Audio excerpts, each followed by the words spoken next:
ഇത്രയൊക്കെ ഉപദ്രവിച്ച ആ ഭർത്താവിൻ്റെ അടുത്താണ് ഞാൻ ക്ഷമിക്കണ്ടേ? എന്താ ചെയ്തത്? എന്താ ഞാൻ കേട്ടത്? എന്താ അവള് കാണിച്ചു വെച്ചേക്കണത്? ചേച്ചി അത് പിന്നെ അവളെ എന്ത് നീ ഇങ്ങനെ ഞഞ്ഞെന്ന് പറഞ്ഞുകൊണ്ടിരുന്നാൽ മതിയല്ലോ. നാട്ടുകാർ മുഴുവൻ ചോദിക്കാൻ തുടങ്ങി. ഞാൻ ഇങ്ങോട്ട് വരുന്ന വഴിക്ക് 100 പേരാ ചോദിച്ചത് ഇവളുടെ കാര്യം. എല്ലാവരും അറിഞ്ഞു ഭർത്താവിന് ഇട്ടേച്ച് പോകുന്ന കാര്യമൊക്കെ. ഓണക്കേട്. ഞാൻ ഒരു കാര്യം ചോദിച്ചോളൂ, നീ എന്ത് വളർത്തല മക്കളെ വളർത്തി വെച്ചേക്കണത്? ഒന്ന് പറഞ്ഞ് രണ്ടാമത്തേര് ബന്ധം വേണമെന്ന് വെച്ചിട്ട് ഇറങ്ങി പോരുക.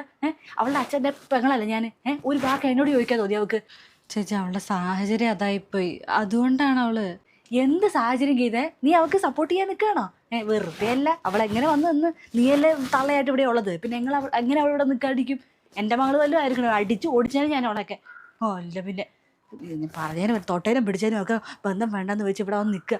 എവിടെയെങ്കിലും നടക്കുന്ന കാര്യമാണോ അതൊക്കെ? നീ എന്താണ് അവളെ പറഞ്ഞ് മനസ്സിലാക്കേണ്ടത്? അല്ലെങ്കിൽ അങ്ങോട്ട് പറഞ്ഞയക്കേണ്ടത് നിൻ്റെ ഉത്തരവാദിത്തമല്ലേ? ഇതിപ്പോൾ എത്ര ദിവസം അവളോട് വന്നിട്ട്? ചേച്ചി കാര്യം അറിയാണ്ടാ സംസാരിച്ചുകൊണ്ടിരിക്കണത്. അവൾ അങ്ങനെ എടുത്തിയാടി ഒരു തീരുമാനം എടുക്കുന്ന ഒരാളല്ല. മാക്സിമം ക്ഷമിച്ചിട്ടുണ്ട് അവള്.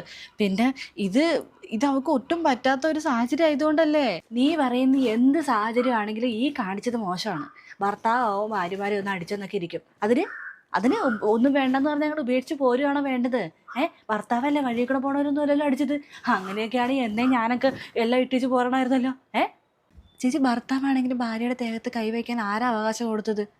അവൾ അത്രയ്ക്ക് സഹിച്ചിട്ടുണ്ട്, അവൻ അത്രയും ഉപദ്രവിച്ചിട്ടുണ്ട്. ഞാൻ എൻ്റെ മോളുടെ ഭാഗത്ത് നിൽക്കുള്ളൂ, ആരൊക്കെ എന്തൊക്കെ പറഞ്ഞാലും. ബെസ്റ്റ്. നിന്നെ പോലെയുള്ളൊരു തള്ളയുള്ള മക്കളുണ്ടല്ലോ, ഇതല്ല ഇതിൻ്റെ അപ്പുറം ചെയ്തിരിക്കും. സ്വന്തം മക്കളെ എന്തെങ്കിലും തെറ്റി കഴിഞ്ഞാൽ അവരെ പറഞ്ഞ് മനസ്സിലാക്കുക ചെയ്യേണ്ടത്, അല്ലാണ്ട് അതിന് കൂട്ടു നിൽക്കുകയല്ല വേണ്ടത്. അച്ഛനവൻ പിന്നെ എന്നാത്തരം വായും പൊളിച്ച് മക്കളെ വളർത്തി വിടാൻ മാത്രം പോരാ, അവരുടെ തെറ്റുകൾ പറഞ്ഞ് മനസ്സിലാക്കണം അല്ലേ. നീ തന്നെ നോക്കി പഠിപ്പിക്കുകയൊന്നും വേണ്ട. ഞാനിവിടെ നേതൃത്വം വഹിച്ച ഈ കല്യാണം നടത്തിയത്. അപ്പോൾ എനിക്കും കുറച്ച് ഉത്തരവാദിത്തങ്ങളുണ്ട്. എവിടെയാവള്? ഞാൻ പോയി സംസാരിക്കട്ടെ അവിടുത്തെ. റൂമിലുണ്ട്. ഇങ്ങോട്ട് വിളിക്കണ്ട, ഞാൻ അവളെ റൂമിൽ പോയി കണ്ടോളാം. അമ്മായി പറഞ്ഞാൽ അവൾക്ക് മനസ്സിലാവും. അവളെ ഞാൻ ഇന്നലെ പറഞ്ഞു വയ്ക്കും. മോളെ, അമ്മായിയാ. മോക്കുണ്ടായത് ഇപ്പം എല്ലാ കുടുംബത്തിലൊക്കെ ഉണ്ടാവുന്നതാണ്. ഇപ്പം നമ്മൾ ഈ കാണുന്ന സന്തോഷമായിട്ടിരിക്കുന്ന എല്ലാവരും അങ്ങനെ എപ്പോഴും അങ്ങനെ ചിരിച്ചുകൊണ്ടിരിക്കുകയെന്ന വിചാരം. എല്ലാ കുടുംബത്തിലും ഇങ്ങനത്തെ പൊട്ടിത്തെറികളൊക്കെ ഉണ്ടാവുന്നേ. അതൊന്നും കാര്യമാക്കണ്ട. മോക്കടെ ഭർത്താവല്ലേ, വേറെ ആരും അല്ലല്ലോ ഇങ്ങനെ ചെറുതായിട്ട് തൊട്ട് നോവിച്ചത്. അതൊന്നും കാര്യമാണ്. നമ്മൾ പെണ്ണുങ്ങളല്ലേ ഇതൊക്കെ ക്ഷമിക്കുകയും പൊറുക്കുകയും ഒക്കെ ചെയ്യേണ്ടത്. ഇത്രയൊക്കെ ചെയ്ത ആളോട് ഞാൻ എങ്ങനെയാണ് ക്ഷമിക്കണ്ടേ? ആഹാ, ഇത്രയേ ഉള്ളൂ. ഞാൻ ഓർത്തു നിന്റെ അമ്മയുടെ ഒക്കെ പറച്ചിൽ കേട്ടപ്പോൾ എന്തോ വലുത് പറ്റിയത്. ഇതിപ്പോ ചെറിയൊരു ചോപ്പല്ലേ, കല്ലച്ച് കിടക്കുന്നതല്ലേ, അതൊന്നും കാര്യമില്ല മോളെ. അമ്മായിക്ക് ഇതൊക്കെ നിസ്സാരമായിട്ട് തോന്നിയ? കഴുത്തിലൊക്കെ മാന്തി പറിച്ച് കൈ പിടിച്ച് തിരിച്ചായിരുന്നു. ഈ കൈ എനിക്ക് മര്യാദയ്ക്ക് അനക്കാൻ പറ്റണില്ല. ഇടത്തെ കൈ കഴുത്ത് മുടി പിടിച്ച് വലിച്ചിട്ട് കഴുത്തും അനക്കാൻ പറ്റുന്നില്ല. മുഖത്തൊക്കെ ഉണ്ടാ കണ്ണിലിട്ടാണ് ഇടിച്ചത്. മാന്തി കുറേ തല്ലി. ഇത്രയൊക്കെ ഉപദ്രവിച്ച ആ ഭർത്താവിൻ്റെ അടുത്താണ് ഞാൻ ക്ഷമിക്കണ്ടേ?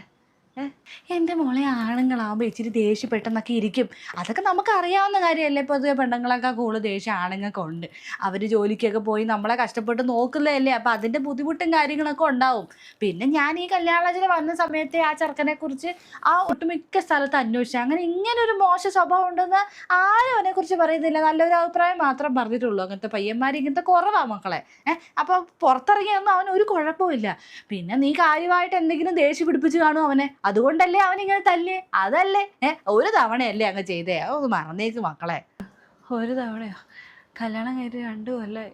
ആദ്യത്തെ ആഴ്ച തൊട്ട് തുടങ്ങിയതാ ഈ അടി. ഉപ്പ് കുറഞ്ഞ, മുളക് കൂടിയ, വിളിക്കുന്ന സമയത്ത് മുന്നേ കണ്ടില്ലെങ്കിൽ, പറഞ്ഞ കാര്യം അപ്പം തന്നെ ചെയ്തില്ലെങ്കിൽ എന്തിനും അടിയാ.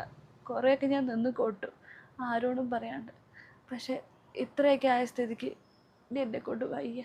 എൻ്റെ മോളെ, ഒരു കുടുംബമായിട്ട് ജീവിക്കുമ്പോൾ ചെറിയ തട്ടലും മുട്ടലും പൊട്ടലും ചീറ്റലും ഒക്കെ ഉണ്ടാവും. അതൊക്കെ എല്ലാ കുടുംബത്തിലും ഉള്ളതാണ്. മോക്കിപ്പോൾ വലിയ സംഭവമായിട്ട് തോന്നുന്നു. അതിനൊക്കെ ബന്ധം വേണ്ടാന്ന് വെച്ച് ഇങ്ങനെയൊക്കെ എടുക്കുന്ന തീരുമാനങ്ങളൊക്കെ പൊട്ടബുദ്ധിയാണെന്ന് ഞാൻ പറയത്തുള്ളൂ.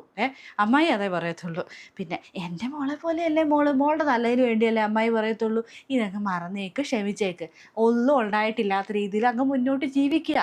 ഇതൊക്കെ അങ്ങ് മറന്ന് കളയാ. എന്തൊക്കെ പ്രശ്നങ്ങൾ ഇനി വരാൻ കിടക്കുന്നു. അതൊക്കെ വെച്ച് നോക്കുമ്പോൾ ഇതെന്തെങ്കിലും ആണോ? അതൊന്നും കാര്യമാക്കണ്ട. എന്തായാലും നീ ഇപ്പോൾ ആശുപത്രിയിലൊക്കെ പോയി കഴിക്കും ഇതൊക്കെ ഇട്ടല്ലേ വന്നേക്കണത്. ഇച്ചിരി കുറച്ച് ദിവസം റെസ്റ്റൊക്കെ എടുത്തിട്ടേ ഇവിടെ നിന്ന് റെസ്റ്റ് എടുത്തിട്ട് നീ ജയിച്ചു പോക്കോ കേട്ടോ. അമ്മ, ഇനി എന്നെ കൊണ്ട് പറ്റില്ല. ഞാനില്ല നീ മതി മതി മതി മതി, നീ ഇനി ഒന്നും ഇങ്ങോട്ട് പറയണ്ട. നീ പറഞ്ഞ എല്ലാം എനിക്ക് മനസ്സിലായി. ഞാൻ പറഞ്ഞത് നിനക്കും മനസ്സിലായിട്ട് നിന്നെ ഞാൻ അങ്ങോട്ട് കൊണ്ടാക്കാം. നീ ഒറ്റയ്ക്ക് പോകണ്ടടി, ഞാൻ കൊണ്ടാക്കാം. നീ അതൊന്നും ഓർത്ത് വിഷമിക്കണ്ട. ഞാൻ നിന്റെ പയ്യൻ്റെ വീട്ടുകാരെ ഒന്ന് വിളിച്ച് പറയട്ടെ കേട്ടോ. അവർ വരുന്നു, നീ വരുന്നു പറഞ്ഞാൽ അവർക്ക് വലിയ സന്തോഷം. നീ പറയും പോയെന്ന് വെച്ചിട്ട് അവർ നാണം കെട്ടൊക്കെ ഇരിക്കുമല്ലേ, അത് സാരമില്ല. ഞാൻ വിളിച്ച് പറയാം. ശരി അത്.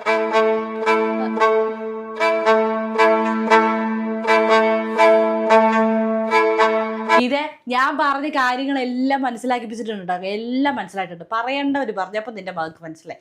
നീയൊക്കെ നേരത്തെ പറഞ്ഞത് അവൾ എന്തേ പോയത്. എന്തായാലും ഇപ്പോൾ കുറച്ച് ദിവസം കൂടെ നിൽക്കട്ടെ. ആശുപത്രിയും ഈ വടി നെല്ലും ഒക്കെ കഴിഞ്ഞ് വന്നേയല്ല, അതിന് ക്ഷീണം ഉണ്ടാവും. കുറച്ച് ദിവസം കൂടെ നിന്നിട്ടേ നമുക്ക് ഒരാഴ്ച കൂടെ കഴിഞ്ഞിട്ട് നീ ഞാനും കൂടി അവളെ കൊണ്ടാക്കാം. അവൾക്ക് ഒറ്റയ്ക്ക് പോകാനൊരു മടിയാണ്. അവിടെ നിന്ന് ഇങ്ങനെയൊക്കെ വന്നതല്ലേ, നമുക്ക് അവളെ അങ്ങോട്ട് കൊണ്ടാക്കാം. പിന്നെ നമ്മൾ ചെന്നിട്ട് അവിടെ ചെന്നിട്ട് അവനോട് ഒരു തമാശക്കൊക്കെ പറയാം. ഇനി മേലെ അങ്ങ് ചെയ്തേക്കരുതെന്ന് ഒരു തമാശയായിട്ടൊക്കെ പറയാം. ആരെ കൊണ്ടാക്കുന്ന കാര്യം അമ്മായി പറയുന്നേ? നിന്റെ കാര്യം അല്ലാണ്ട് വേറെ ആരുടെ കാര്യമാ? ഞാൻ അമ്മായിയോട് കഥ മുഴുവൻ പറഞ്ഞില്ലല്ലോ. അതിനു മുൻപ് എന്നെ അങ്ങോട്ട് കൂട്ടിക്കൊണ്ട് പോകുന്ന കാര്യം അമ്മ ഇങ്ങോട്ട് തീരുമാനിച്ചങ്ങ് നടന്നു പോകുന്നു. എന്നെ ഈ പ്രാവശ്യം ഇത്ര ക്രൂരമായിട്ട് മർദ്ദിച്ചെന്ന് അമ്മായിക്കറിയോ? ഓ, അതിപ്പോൾ എന്നെ അറിയാനിരിക്കുന്നു. നീ വല്ല അനുസരണക്കേടും കാണിച്ച് കാണും. വല്ല കറിയിൽ ഉപ്പ് കൂടുമോ എരിവ് കൂടുമോ അങ്ങനെ എന്തെങ്കിലും ചെയ്ത് കാണും. അവന് ദേഷ്യം വന്നു കാണും. അതിൻ്റെ ഇതിലൊക്കെ പറ്റിപ്പോയതാ, അത്രേ ഉള്ളൂ അല്ലേടി. ഇതൊക്കെ എന്ത് പറയാനിരിക്കുന്നു എൻ്റെ മോളെ? ഇതൊന്നും അല്ല, ഇതിലും വലുതൊക്കെ ഞാൻ കണ്ടിട്ടുണ്ട് എൻ്റെ ജീവിതത്തിൽ. എൻ്റെ ഭർത്താവിൻ്റെ കയ്യിൽ നിന്ന് എനിക്ക് എന്തോരം തല്ല് കിട്ടിയിട്ടുണ്ടെന്നറിയോ? നിസാര കാര്യങ്ങൾക്കൊക്കെ അതൊക്കെ കണ്ട് തല്ല് കിട്ടി വഴിക്ക് ഞാൻ എന്നാ ചെയ്തേ? ഞാനതൊന്നും മിണ്ടാണ്ട് സഹിച്ചു ക്ഷമിച്ച് മുന്നോട്ട് പോയി. അതിൻ്റെ പിണക്കം കാണിക്കാൻ പോലും ഞാൻ നിന്നിട്ടില്ല. എന്തിന്? ഞാൻ എൻ്റെ വീട്ടിൽ വന്ന് പറയാനോ അല്ലെങ്കിൽ ഞാൻ വേണമെങ്കിൽ ഇവിടെ ബന്ധം വേർപെടുത്തി വന്ന് നിൽക്കാനോ എൻ്റെ ആങ്ങള അതായത് എൻ്റെ അച്ഛൻ്റെ അടുത്ത് വന്ന് പരാതി പറയാനോ ഒന്നിനും ഞാൻ നിന്നിട്ടില്ല. ഞാനത് ക്ഷമിച്ച് പുറത്തു വന്ന് അങ്ങ് മുന്നോട്ട് പോയി. അതുകൊണ്ട് എന്താ ഇത്രയും കാലം സുഖമായിട്ട് ജീവിച്ചു. അമ്മായി പോലെ സഹിച്ച് ജീവിക്കാനേ ഞാൻ എന്തായാലും ഉദ്ദേശിച്ചിട്ടില്ല. പീരീഡ്സായി ഞാൻ കൂടെ കിടക്കാൻ ചെല്ലാത്തതിനാ അയാൾ എന്നെ ഇത്രയും ക്രൂരമായിട്ട് ഉപദ്രവിച്ചേ. എൻ്റെ അവസ്ഥ പോലും മനസ്സിലാക്കാണ്ട്, ഒരു മാസം ഒരു പെണ്ണിനുണ്ടാവുന്ന ബുദ്ധിമുട്ട് പോലും മനസ്സിലാക്കാണ്ട് കൂടെ കിടക്കാൻ ചെല്ലാത്തതിന് അത്രയും ക്രൂരനായ ഒരാളുടെ കൂടെ ജീവിക്കാൻ എന്നെ കൂടി ഇനി പറ്റില്ല. ഇനി ആരൊക്കെ എന്തൊക്കെ പറഞ്ഞാലും ആ വീട്ടിലേക്ക് ഞാനിനിയില്ല. എനിക്ക് മടുത്തു. ഇനിയും ഞാൻ അവിടെ നിന്ന് കഴിഞ്ഞാൽ കുറച്ച് നാൾ കഴിയുമ്പോൾ ഒരു മുഴുവൻ കയറിൽ ഞാൻ എൻ്റെ ജീവിതം അവസാനിപ്പിക്കേണ്ടി വരും. എന്തായാലും അതിന് ഞാനില്ല. ആരും ഇങ്ങനത്തെ ഉപദേശം കൊണ്ട് ഇനി ഇങ്ങോട്ട് വരണ്ട പ്ലീസ്.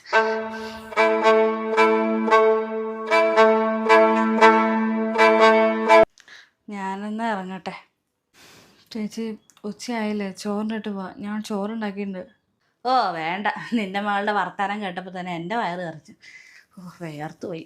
ഞാൻ ഒന്ന് ഇറങ്ങുക. ശരി.